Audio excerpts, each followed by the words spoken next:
faster and pricier Virage and Vanquish models.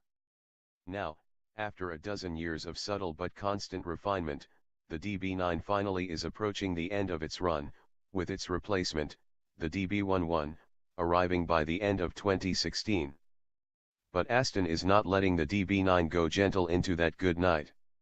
Henceforth, the car will be sold in DB9 GT form only, boasting a V12 with 30 more horsepower than before, for a total of 540, effectively splitting the difference between the outgoing DB9 and the 568 HP Vanquish. The result of this and a few interior refinements makes this perhaps the most charming and desirable DB9 yet. Here's looking at you.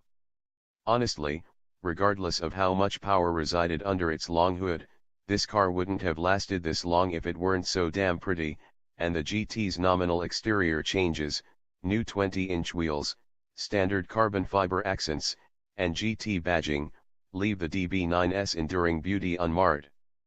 Last updated for 2013, the design is as lovely as ever, still able to elicit slack-jawed, pick-snapping reactions from fellow motorists and passers-by.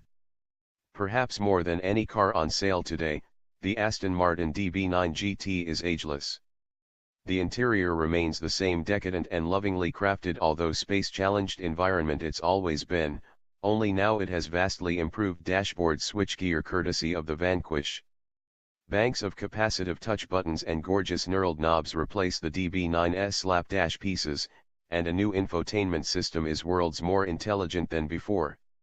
Numerous other touches dress up the space, including a standard micro-suede steering wheel rim, on the coupe, at least, a padded headliner, and, of course, yards of hand-stitched leather. If Aston's intention was to create an interior environment that looks as special and expensive as the outside, well, mission accomplished. There remain a few gnats in the clotted cream, however.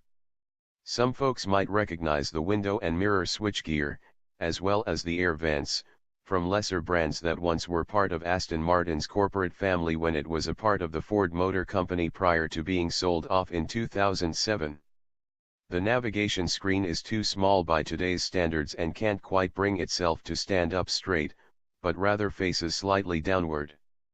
While Aston has perfected the seats in front, the +2 rear seats remain unfit for most humans, although they make lavish shelves for briefcases, purses, and petite canines, and the cup holders can grasp nothing girthier than a Starbucks tall.